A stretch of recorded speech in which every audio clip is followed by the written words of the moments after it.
Hi, everybody, and welcome to the Silvatis podcast. Today, I've got Monica Blackburn, who's an osteopath, joining me today, and we're going to be talking about the osteo-identity crisis. So, thank you so much for joining me today, Monica. Thank you for having me. And yeah, so you posted an Instagram post a while ago now, and it really resonated with me, and I'm sure it'll resonate with other people as well about this osteo-identity crisis. And I do want to get more into that a little bit in a couple of minutes, but I just wanted to introduce you and just put context to people who might not know you. So you're a BCom alumni as well. Yeah. So that's very exciting. I didn't know that Yeah. until I started looking up on your website. That was so cool. Yeah. I graduated from BCom in 2011, so 9 years ago now, which seems like quite a lifetime. But yeah, I really loved my time at BCom. I think at the time it was very difficult, like everyone went through, but there's a really great community of osteopaths and I think a different special view on osteopathy and health that we get from studying at BCom, which I'm very proud of.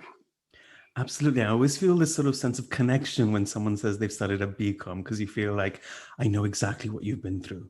Yeah, 100%, 100%. I agree. I'm probably not selling our profession very well right now, but it's great. Yeah, absolutely. It is. It's just a tough process, but it's so rewarding at the same time.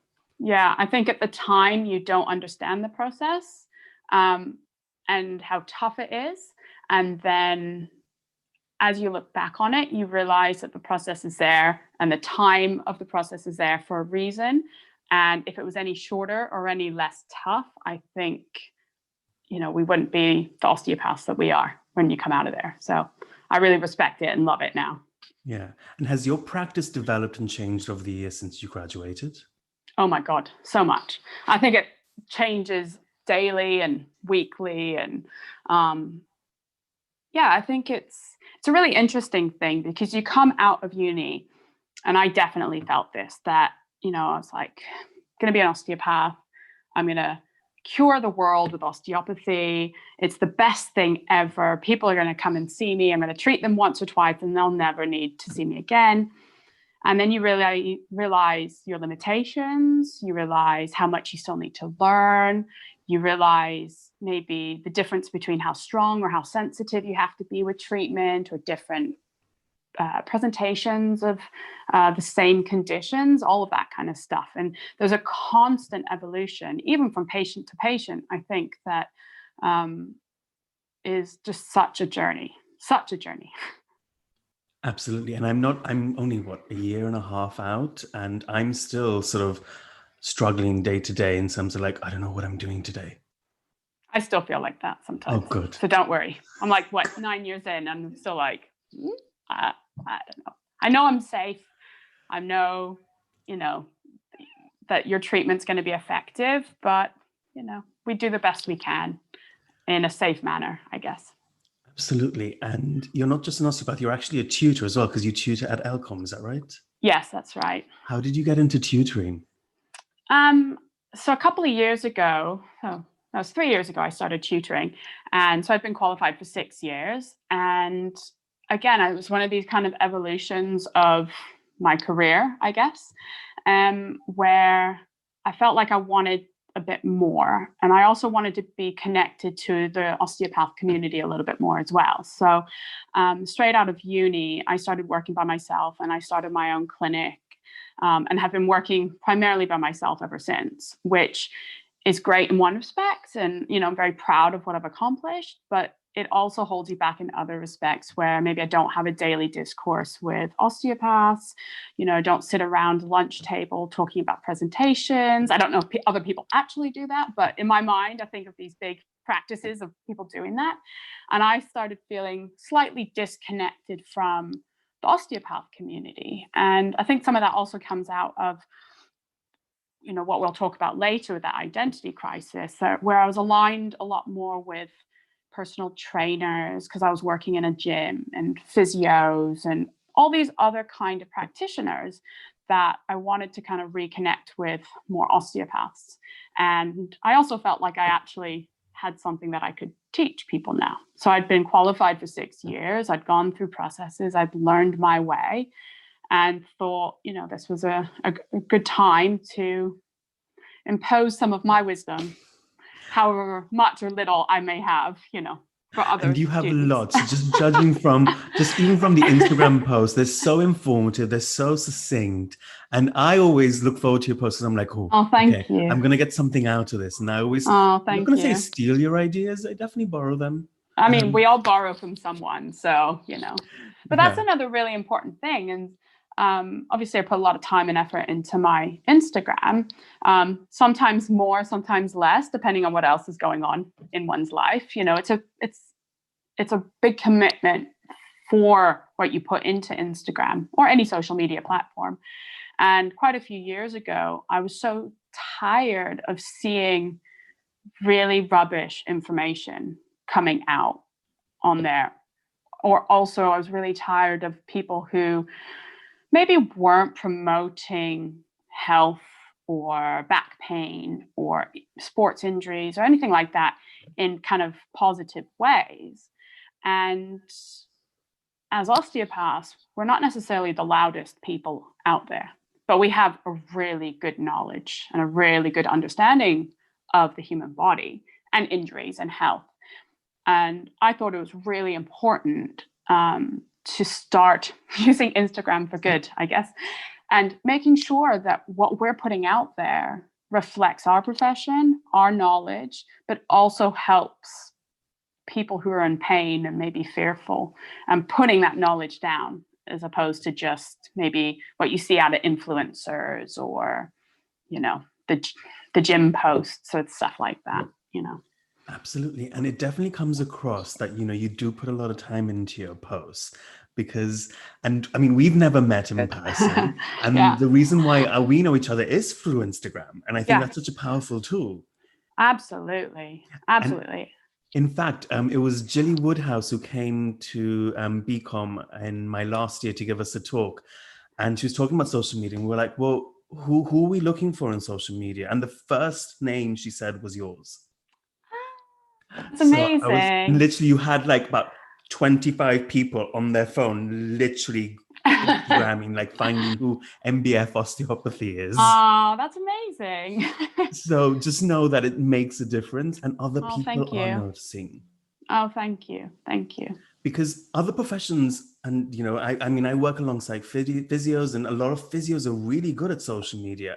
But you're right, when it comes to osteopaths, we're not, like you said, the loudest in the room. We're not saying to people how good we are, what we can do and what we can treat, and the wide variety of things that we can treat. And absolutely. you're good at that, because I noticed a couple of, I think it was last week, you posted something about treating hands and treating feet. And I was like, people think we just treat backs. Yeah, 100%. I mean, we have to, or going back, we're not very loud. And I don't know what it is about osteopaths that we're not good at selling ourselves. We're not the loudest in the room. We don't like to market ourselves. We don't like to even ask for money. It's almost like going, hey, that will be £50 if that's okay. It's almost like we would all be doing this for free if we could. Which is great. I mean, I would if I could, but I also have a mortgage to pay.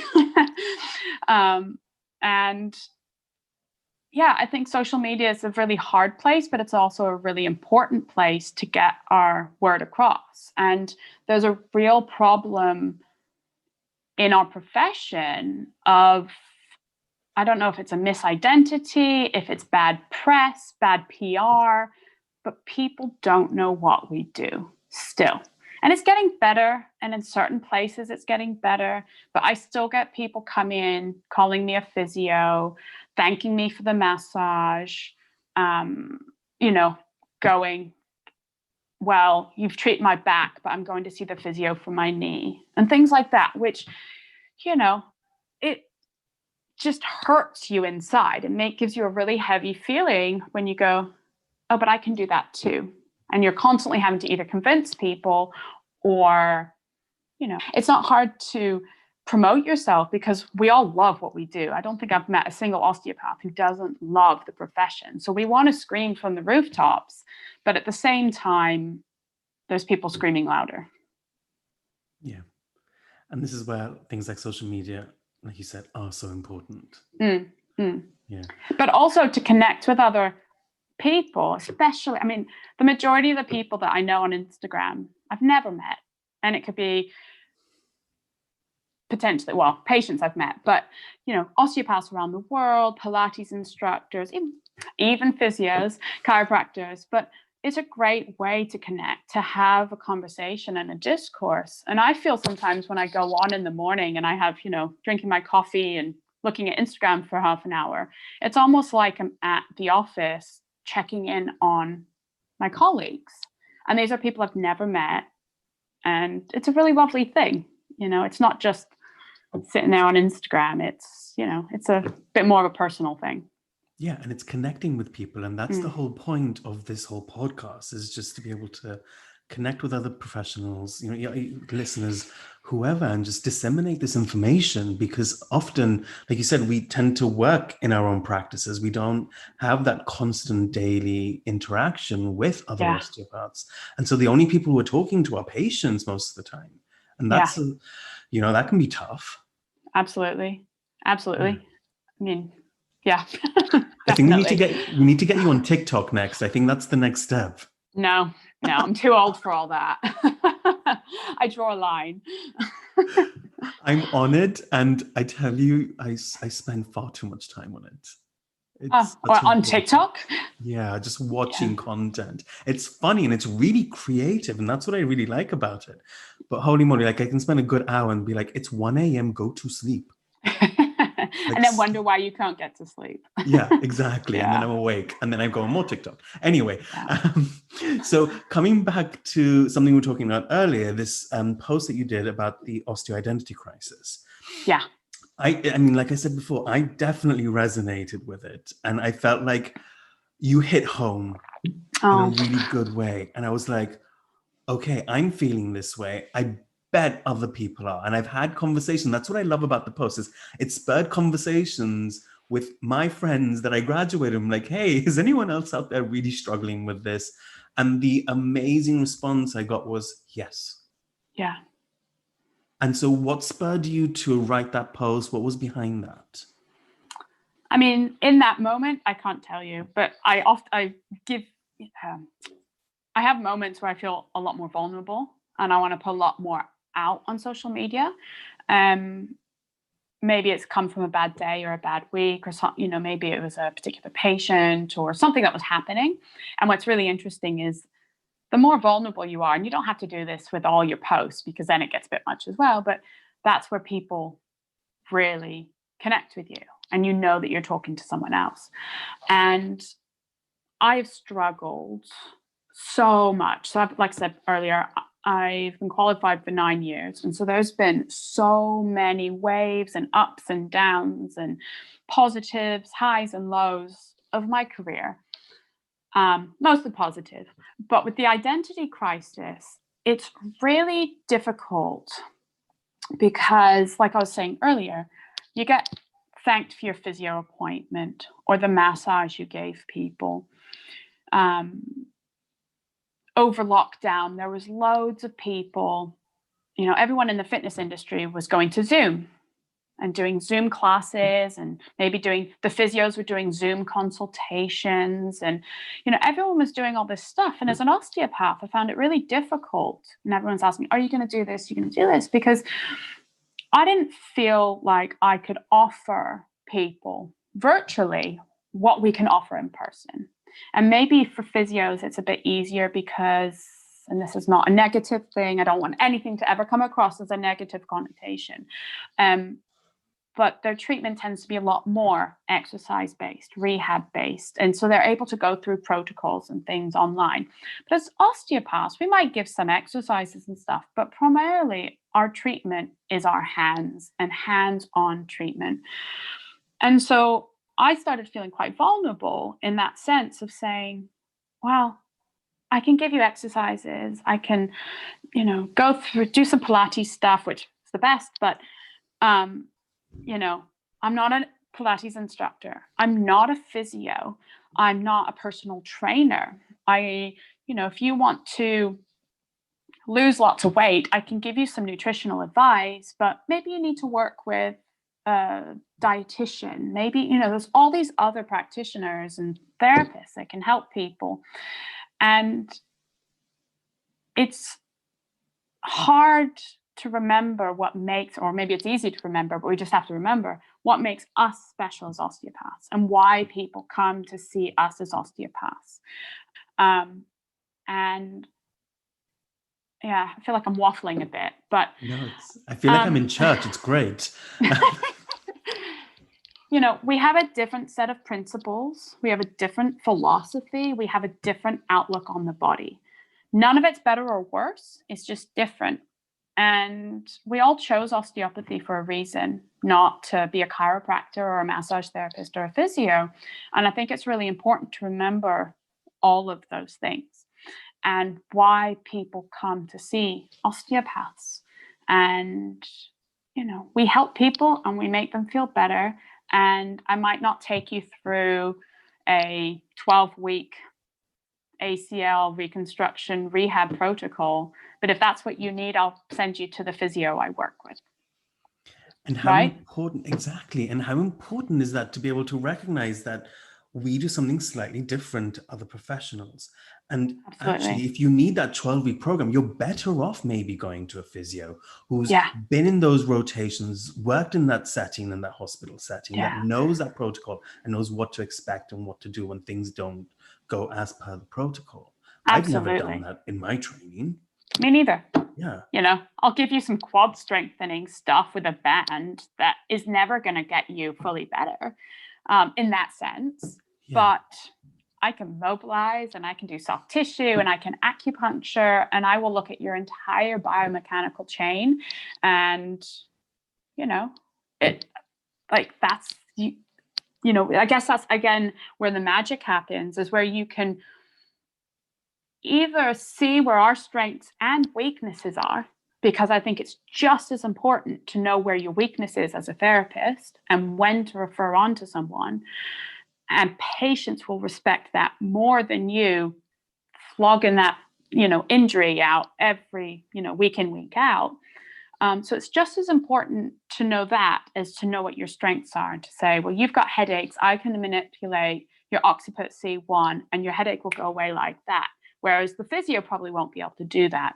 And I know that, you've got an acute disc problem.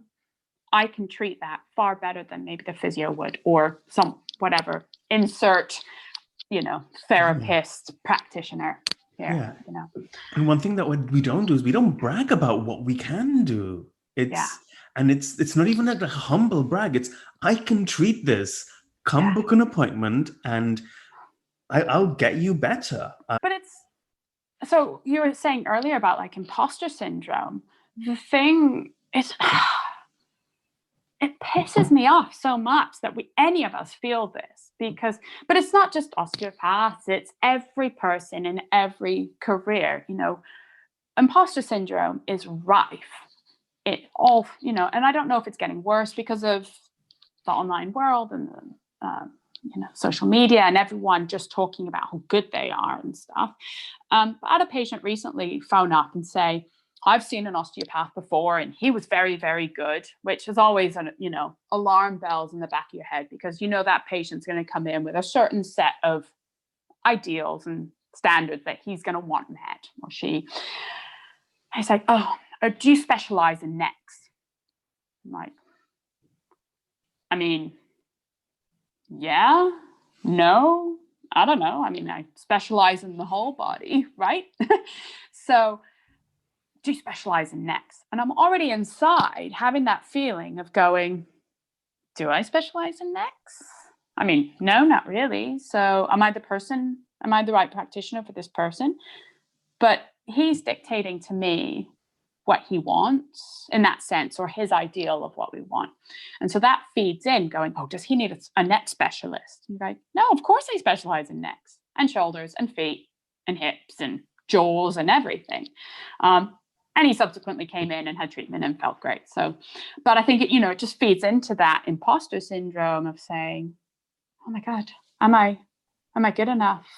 Do I know enough? Am I the right person to help this person? And I think that patients always want you to be honest, never lead with, oh, I'm not sure if I'm the right person for you. If you think that you are qualified to treat a problem that someone's presenting with, which we are, 95% of the time, probably, go for it. And why do you think that this imposter syndrome, well, first of all, what's the difference for you? Because it's going to be different for everyone between, the imposter syndrome and the osteo-identity crisis. Ooh.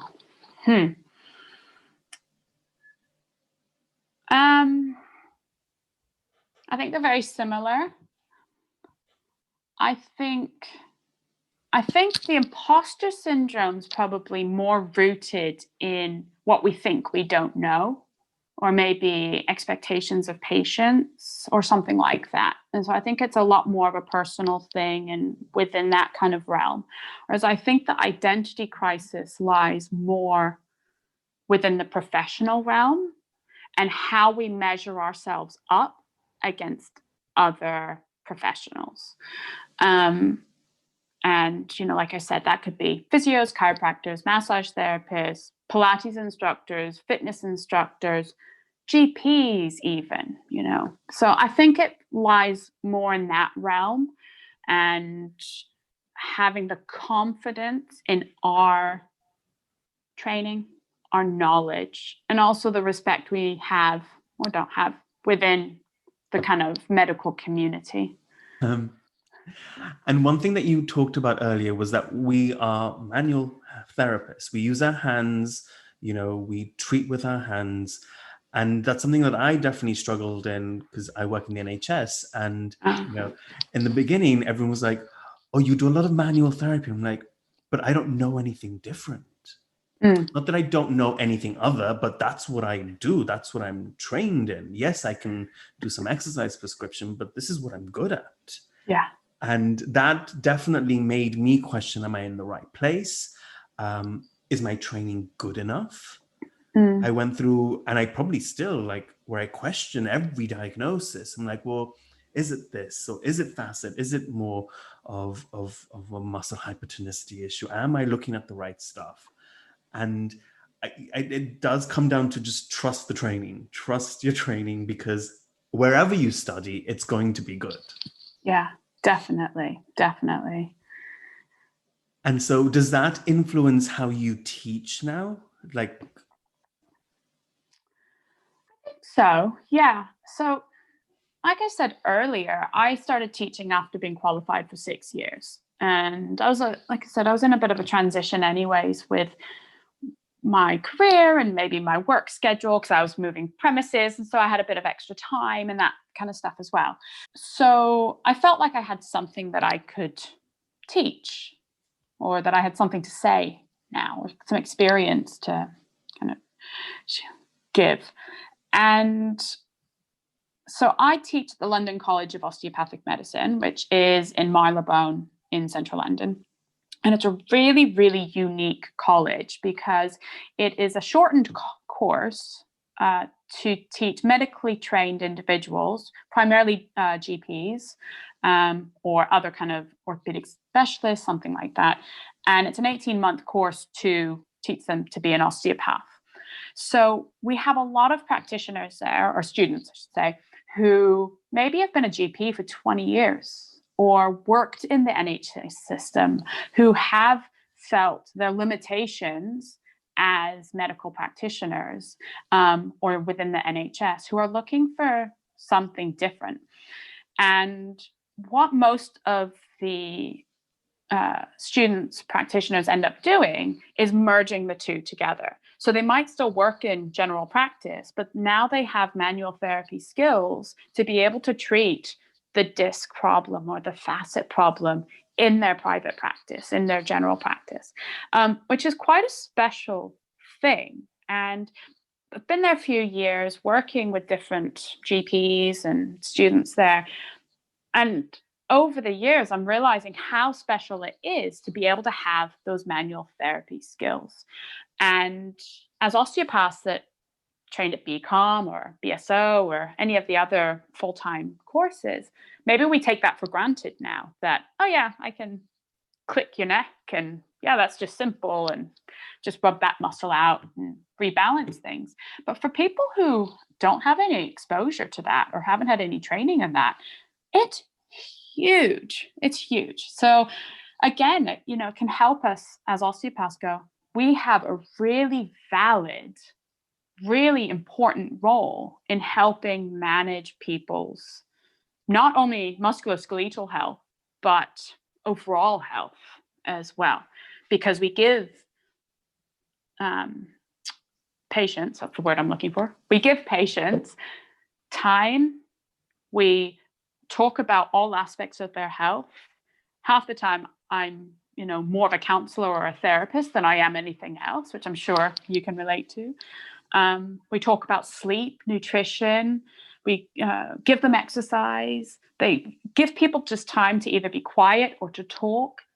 And all of that is just as valid as the hands-on treatment, which is super important as well. Yeah. And how amazing is it to be able to teach other professionals our skills, and then for them to go on and value it to start with. Yeah. Because sometimes I feel like other professionals might not value the training that we do, but then value it and then go practice with it and incorporate it into different professions. And like you said, merge the two. It's amazing. And, ultimately, if you think about the holy grail of healthcare, which might never, ever happen, but if you think in your, utopia world, that if you could have, it's almost like you'd want a whole team of people sitting around a table, and you've got your GP, and you've got your specialist, and you've got a psychologist to do CBT, and you've got an osteopath, and maybe a physio, and you've got a Pilates instructor, and you've got, could be huge amounts of different people who could all feed in to the same issue and go, we work together. This is where true health comes from. It's not just body, mind, and soul. It's physical, mental, emotional. It's what we eat, we drink. It's what we think. It's the words we use. It's, the environment we live in. Yeah. And I think I'm getting a little bit far-fetched and stuff here, but, that's the healthcare utopia. So the more connections you can make, whether it's through teaching in different disciplines or valuing your strengths and your weaknesses so you can work with other professionals, that's where the magic happens, Yeah. And that multidisciplinary approach is something that I definitely talked about with other teachers and other professionals. And it's often seen the same way. It's like you have all these different influences for the same goal, because we all want the same thing at the end of the day. Yeah. Why don't you think, and maybe this is a question for the whole profession really, or the whole medical profession, why don't you think we're moving towards that, or are we moving towards that? I don't think we are. I don't know. It's hard. I think, and not to be pessimistic and crass, but I think a lot of it has to do with money. Yeah. And if you're in private practice, and I'll be the first one to put my hands up here, years ago, you want to hang on to every patient you can because it's finances. And you go, oh, well, they need that. I can kind of do that for them as well. Do they need rehab? Well, I'll do that. Or I'll try and do everything for them to keep that patient. And then, like we were saying earlier, you realize you don't have to be everything for everyone. You learn where to refer. And then if you're looking at it as a bigger whole, it's time, it's money, it's energy, it's effort. And I feel like if you had like a privately funded healthcare center where that could happen, and then that becomes elitist healthcare, which I am wholeheartedly against. So that's maybe a conversation for a different time. We'll have to bring you back on. Yeah, anytime. But and that's part of the reason what attracted me to work in the NHS. I mean, I had worked previously there in the NHS setting under mental health. And when this opportunity came up, I applied, I got it. I was like, okay, great. I'm going to be able to deliver this osteopathic approach or these treatments to people who might not necessarily be exposed to it. Yeah. But as a result, my training got questioned, my techniques got questioned, my approach got questioned. And it's hard to keep that resilience because you feel like, well, I'm not a physiotherapist. Big respect to those who are, because it's hard too. And what they do is really good. And I can say that now, having worked alongside them. Yeah. But I'm not a physiotherapist. This Yeah. is what I do. And so my question then to you is, how do we as osteopaths, or in any profession, because we all experience these feelings of doubt or uncertainty, how do we boost our confidence? Because you talked about superpowers in your post, and I loved that. And you asked everyone what their superpower was. But how do we then collectively, I suppose, boost our confidence? I think more conversations like this, more, I was going to say get-togethers. That sounds cheesy. Getting together with osteopaths. So whenever I come back from a CPD course, I feel rejuvenated.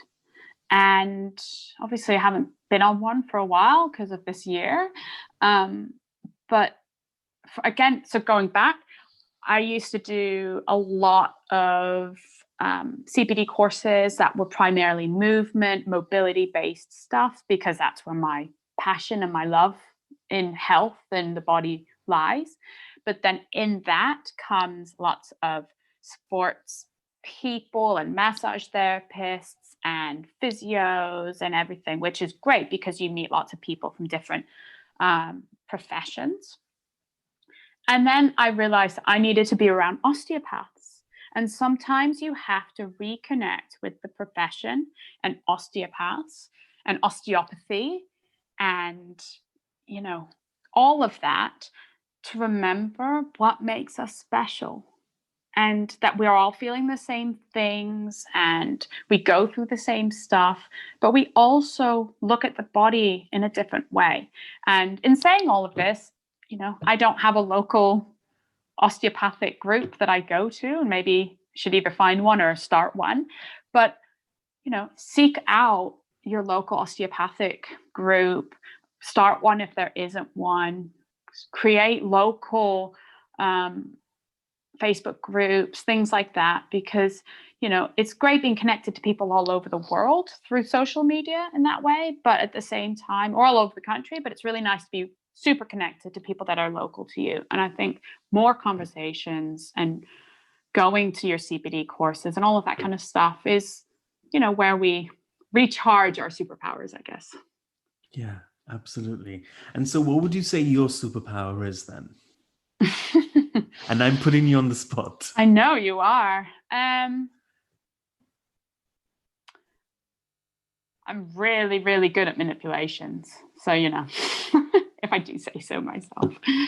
I love soft tissue, really good at, balancing the body, I guess. Yeah. And this is what I want people to do. I want people to listen to this, to be able to resonate with what you're saying, because I definitely did. And then to not just come away with it, we're like, well, yeah, we're all feeling this way, but what can we do about it? Yeah. And maybe this sort of healthcare utopia approach happens one day, who knows? One of us just has to have a lot of money to fund that, maybe. Or we get you in the NHS and we help change it from the inside out. Probably just as difficult. Yeah. But in saying that, osteopaths are being recognized very slowly but surely in the NHS. There's more primary care trusts that are taking osteopaths on. It's all very slow. The Institute of Osteopathy is working diligently to get osteopaths recognized more in the NHS. There's brilliant people like Cor Clapton. I'm sure you know of them, who are getting osteopathy into the community and either giving free treatments or massively reduced treatments for people who otherwise couldn't afford it. So, there's stuff happening within our profession, which is really positive. Even, osteopaths are now seen on a lot of pro sports teams, on the Olympic teams, seen at Wimbledon, things like that, which is very publicly seen, is very positive stuff for the profession. So even though I always, I might talk about the doom and gloom of our identity crises and things, you have to, I think, see where the profession's moving as well. And there's people doing good work to promote us. And where would you like the profession to go in the next 5 or 10 years? What would you want to see more of or hope for? I think for the next 10 years of the profession, it would be great to see osteopaths a lot more, I guess, confident in their standing, taking more to social media to promote themselves, putting out really good quality information, help, videos, exercises, things that come from our point of view. And for people, the public, to think of osteopaths amongst the first, couple of people they might go see when they've got back pain or a sports injury, not necessarily at the bottom of the pile when they've tried everything else, which I hear all the time. So for patients to go, oh, ow, let me call my osteopath. I guess that's what I'd like to see. Yeah, amazing. One of the things that you post about quite often, and I know you practice it yourself, is Pilates. Yes. How did you get introduced into Pilates?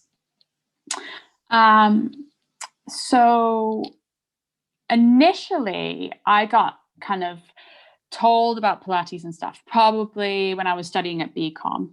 And one of our tutors took all us girls aside who were all hypermobile and saying, you're never going to be able to get through a day's work with your bad backs if you don't do Pilates.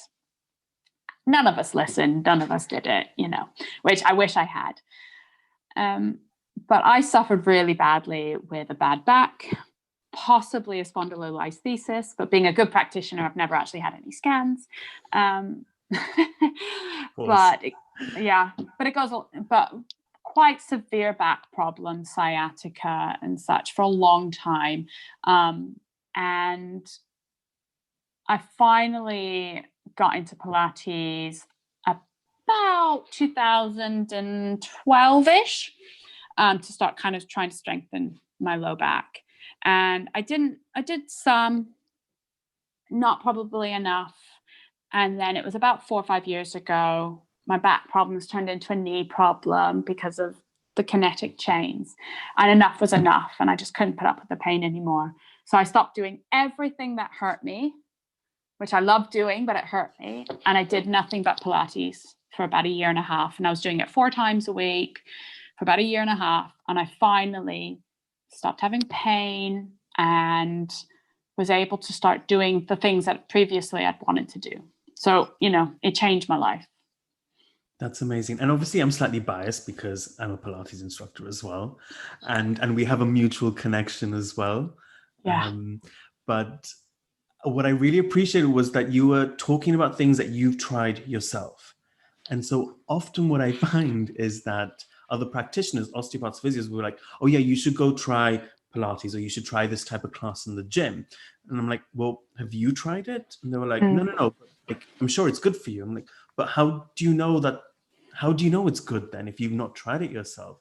And what I love is that you're actually practicing what you preach. You probably do more Pilates more than I do.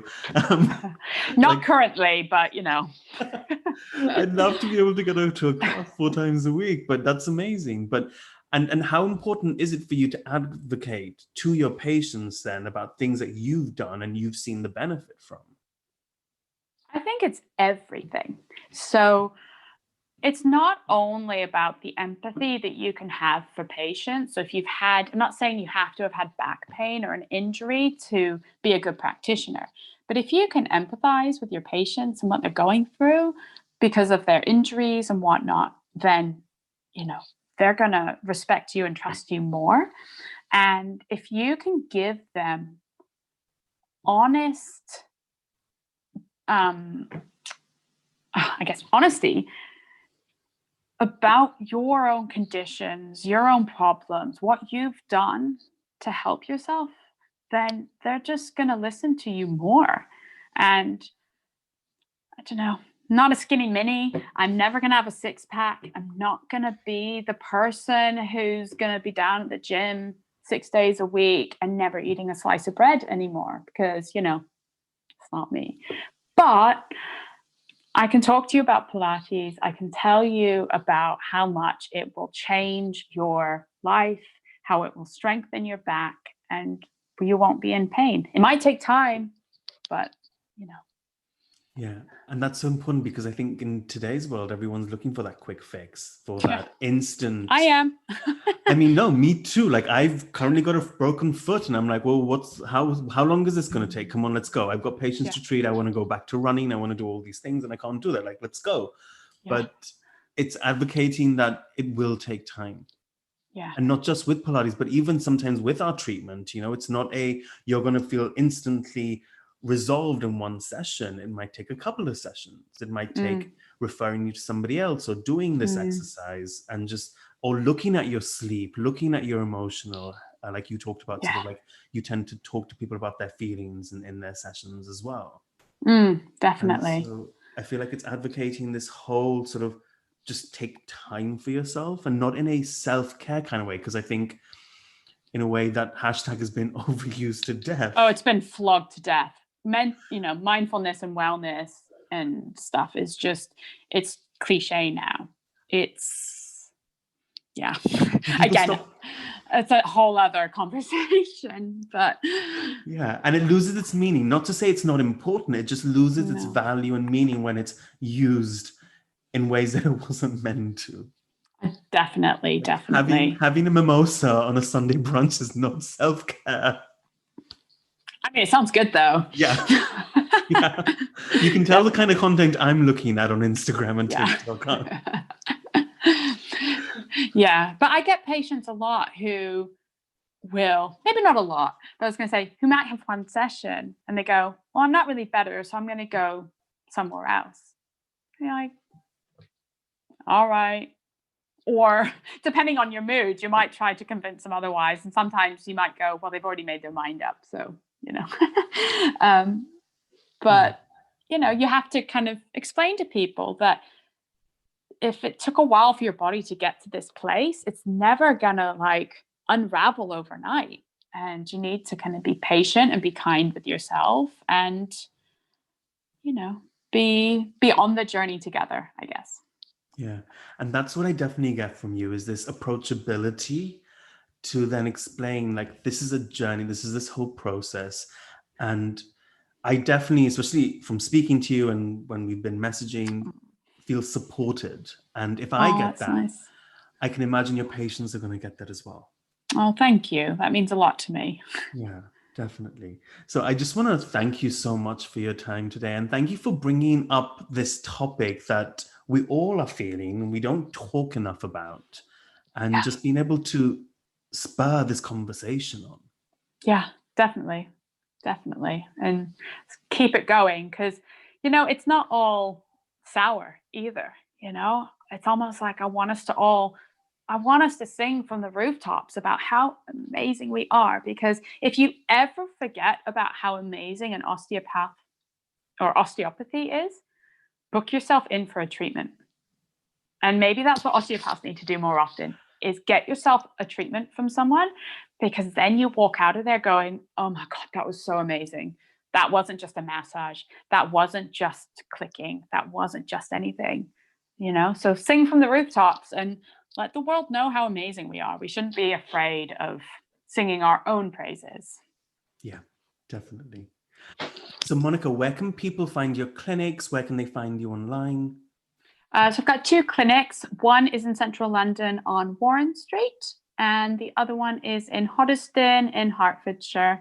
And then my website is www.mfb-osteopathy.com, and I'm on all the social media platforms at MFB Osteo. Thank you so much, Monica. Thank you for having me. We'll have to bring you back again to talk about everything else that we didn't get time to. Anytime. Take care. Thank you.